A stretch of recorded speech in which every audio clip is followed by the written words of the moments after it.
Luar biasa, inilah santri dari Indonesia yang pernah menggendong Nabi Khidir alaihi salam.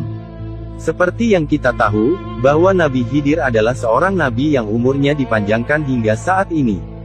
Keberadaannya masih misterius. Tetapi, banyak ulama, kiai, dan para wali di Indonesia yang kerap dikunjungi atau ditemui Nabi Khidir alaihi salam. Bahkan, ada seorang santri dari Indonesia yang pernah bertemu dan menggendong Nabi Khidir alaihi salam.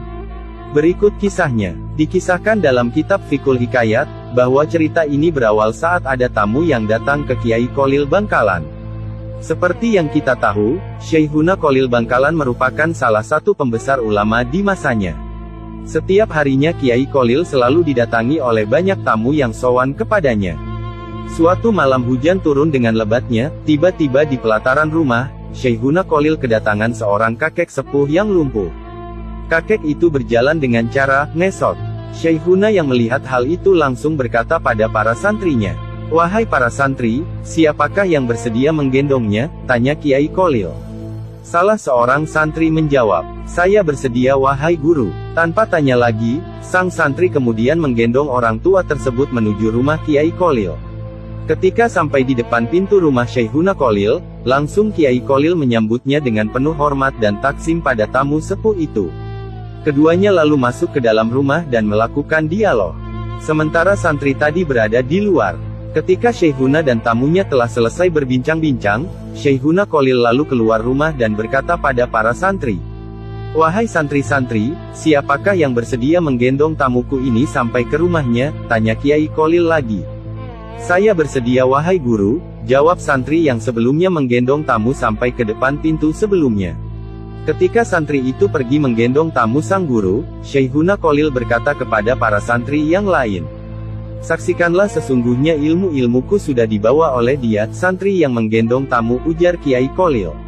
Setelah kejadian itu, barulah diketahui ternyata tamu Syekhuna Kholil yang sepuh serta lumpuh itu adalah Nabi Khidir alaihi salam. Sedangkan santri yang menggendong Nabi Khidir ternyata adalah Hadratus Syekh Kiai Haji Hasyim Asy'ari. Barokah dari peristiwa ini, akhirnya kemudian menghantarkan Kiai Hasyim Asy'ari menjadi seorang ulama yang alim, zuhud, karismatik, dan pendiri pondok pesantren Tebu Ireng di Jombang, Jawa Timur. Pondok pesantren itu juga termasuk salah satu pondok terbesar di Indonesia. Selain itu, Kiai Hasyim Asy'ari juga berhasil mendirikan ormas Islam terbesar di Indonesia bahkan terbesar di dunia, yang dikenal dengan nama Nahdlatul Ulama. Ormas Islam ini sangat moderat, dan memiliki pengikut terbanyak di Indonesia. Nahdlatul Ulama juga telah tersebar di berbagai negara di dunia, dengan didirikannya pengurus cabang istimewa Nahdlatul Ulama. Subhanallah. Selain kisah tadi, ada sebuah kisah yang tak kalah menarik. Dikisahkan, Kiai Kholil Bangkalan pernah datang ke pesantren yang didirikan Kiai Hasyim Asy'ari yaitu pesantren Tebu Ireng untuk ikut ngaji kitab Sahih Bukhari Muslim bersama santri lainnya. Pengajian kitab tersebut dilakukan hingga saat ini oleh santri Kiai Hasyim. Hal ini sebagai bentuk apresiasi Kiai Kholil kepada santrinya. Saat di Tebu Ireng, Kiai Kholil tidak ingin diistimewakan layaknya guru. Kiai Kholil bersikukuh ingin dilayani layaknya santri biasa. Namun, akhirnya Kiai Kholil mengalah dan mau dilayani oleh Kiai Hasyim setelah Kiai Hasyim mengatakan bahwa seseorang harus taat kepada gurunya. Taat kepada guru di sini bermakna ganda. Dari Kiai Hasyim, ia ingin memuliakan gurunya yaitu Kiai Kholil. Sementara Kiai Kholil tidak mau dimuliakan. Karena saat itu yang jadi guru adalah Kiai Hasyim.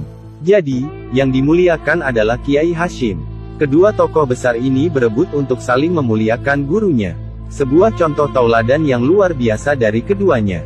Akhirnya Kiai Hasyim punya ide dan jalan keluar, kemudian beliau berkata, "Karena saat ini saya yang jadi guru, maka saya menginginkan Kiai Kholil istirahat di ruang tamu pesantren dan dilayani. Perintah guru tidak boleh dilanggar." Tidak lama kemudian, Kiai Kholil langsung mau dilayani dan dimuliakan selama berada di Tebu Ireng. Kiai Hasyim juga bahagia bisa melayani gurunya dengan baik. Subhanallah, semoga kisah ini bermanfaat dan bisa memotivasi kita untuk selalu menjunjung tinggi akhlak yang mulia. Amin. Wallahu a'lamu bishawab.